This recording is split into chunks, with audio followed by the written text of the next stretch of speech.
Hi everyone, it's Len here. It's about 3 years overdue, but I wanted to share this video and try to save people a little bit of time and frustration with their mole problem.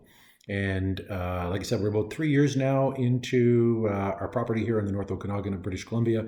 And when we bought the property from the 80-something year old previous residents, it became pretty obvious to us quickly that we had a mole problem. And aside from the obvious pains in the butt when you're trying to mow the lawn and you've got horses in the field, they can do a lot of damage to your lawn. And so I made numerous attempts over the course of about a 3-month period where I tried to rid us of the moles and just had nothing but frustration. And so what I was hoping to do here is save everyone about the 15 hours that it took me between trial and error and different techniques and different practices, but at the same time a bunch of research and money on different traps, and just hopefully that maybe a little bit of this can help you out and maybe rid you of the mole trap. And so I will say it's not my first time trying to catch rodents. Way back when I was a kid, I grew up trapping fur harvesting, and so I guess I only say that it's not a politically correct thing these days, but just to say that I got a little bit of experience with traps, and I've usually been quite successful with them, and never expected that I would have any type of issue per se with catching the moles. But boy, did I learn quickly that my frustration built, and it just became one of those exercises where the tipping point one day was my trap got plugged 4 times. Every time about 10 minutes it took them to plug it, and I literally stood there with a shovel over top of the hole, and when the mole showed himself, I whacked the mole with the shovel. Got a little bit of temporary satisfaction because I got the mole, I whacked the mole, but you quickly realize that it's not an effective or sustainable way of catching moles. So I kept working and trying to find a better trap, and eventually I did. And if I can save you a little bit of time and energy and effort into your mole experience as well, then hopefully this video you'll find informative and a little bit effective. So I'll just kind of show you here what I've got as far as my traps, and this is my workbench. And sorry, that's a really terrible angle here, but I'll try to show each one of them individually. And so what these guys are is the majority of the ones that I tried. And I will say there was a couple that I didn't try, because there's one that has that spiky thing where I just thought, it's kind of messy. I don't know if I want spikes coming down and getting the mole, be a bit bloody. And yeah, it just didn't appeal to me as a trap. So the first one that I tried was this one here, and the variation of the black hole mole trap.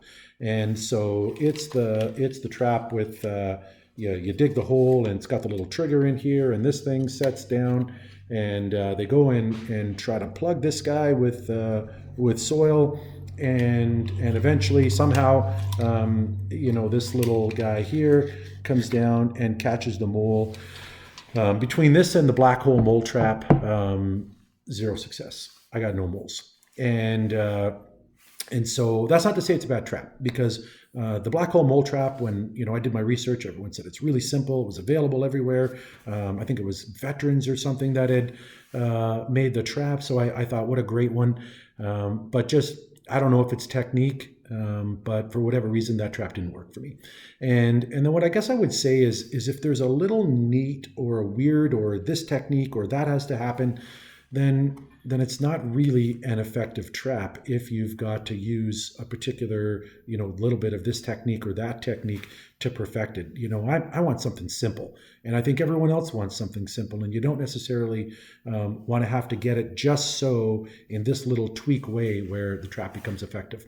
So, sorry, this guy and the black hole mole trap, I'd love it. I've watched enough videos. If someone has a particular comment, that it's worked for them, I'd love to hear it.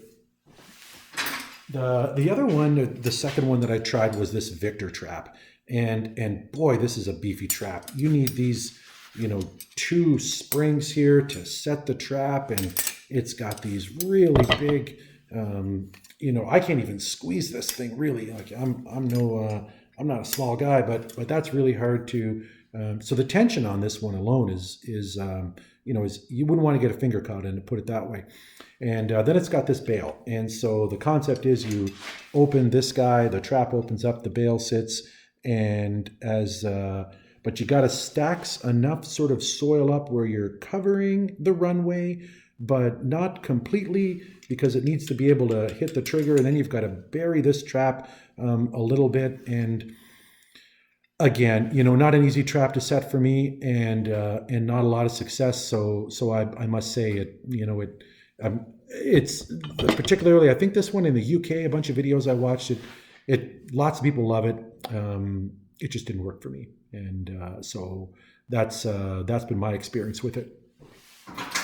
Then I found two traps, and these are the two where I started having success. And this one is called the no mole. And the thing about the no mole that I like is the no mole is pretty darn simple. And the concept of the no mole is you set these springs open, and then I've seen certain videos where you set it this way. I've been setting them upright. Mole comes in, bumps up against the little spring there, and the only little technique I found with this guy is just sort of adjusting how far along the trap you set this. Too far this way, and you don't always get them. Or one I had, just the hands, and it wasn't exactly a great experience. So I find, just about that width back there catches them right around the middle, and the mole, it's instantly dead. It just squishes them. So super effective trap. And what I like about this trap is you don't need a big hole.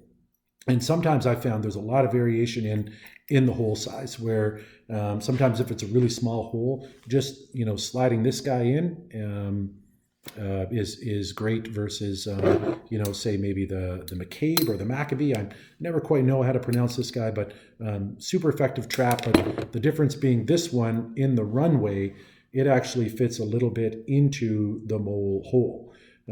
So that's and you stake this out, and so great trap, easy to use, simple, and I bet you I've got 25 moles with this trap in a very short period of time. And the other one that the Macabee or the Macabee, the old reliable, great trap. And again, the thing that I like about this guy is it's super simple to set. So I'll just set it here, and again, it's kind of got that little some spikiness to it, but once this trap is set, it's pretty easy to position, and so it's got your standard little spring there, where you open the bails. This is your trigger point, and the difference here, the trigger point on this one, generally you're not going to put it into the hole. So I found anyway that on the bigger mole holes you can slide this in, so the top of it doesn't actually set that trigger back. So most times where you've got your hole, this thing sits on the at the entrance of the hole, and so the mole is coming all the way to the entranceway. Whereas with this guy, you've probably got the trap anywhere from 4 to 5 inches inside the hole.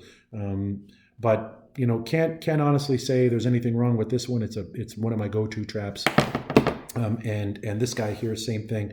Mole comes this way, and the trap pops up, catches the mole around the waist. It's got a little bit more sort of aggressive spikes there, so it can be a bit messier. This one here can break the skin. I've never had this one break the skin, no blood with this one. So I would, these two guys, if I'm going down in the field and trying to catch a mole, I take both of these guys, and depending on the hole, then I'll make the decision at the time. Or if it's a hole that's running this way, I might put one trap in that way, one trap in the other way, and if the mole comes from this side or this side, I've got a mole. And I think that would be probably the last thing that I want to say here is a lot of these, particularly these guys, you've got to break the hole and then tilt it up, or I've never quite figured out. Again, I won't pretend to try to show the technique, but where I've been very effective is when the mole hole is running underneath the ground. I break the hole, so now I have an opening in the runway section of the hole with an entrance here and an entrance here. And then I'll generally put my trap here and then another trap here if I don't know which way that the mole is coming from, and I leave it open. And so when you leave it open, the mole senses the air, and I won't pretend to understand what or why that attracts them, but as it was explained to me, is that the air circulates through their whole system. They don't like it, come back, try to block or plug that hole, and when they do, one of these two guys is here ready to get them. So that's been my experience with the mole traps. Hopefully this saves you a bit of time, a bit of frustration, and a bit of money, because these traps are, they can be pretty expensive.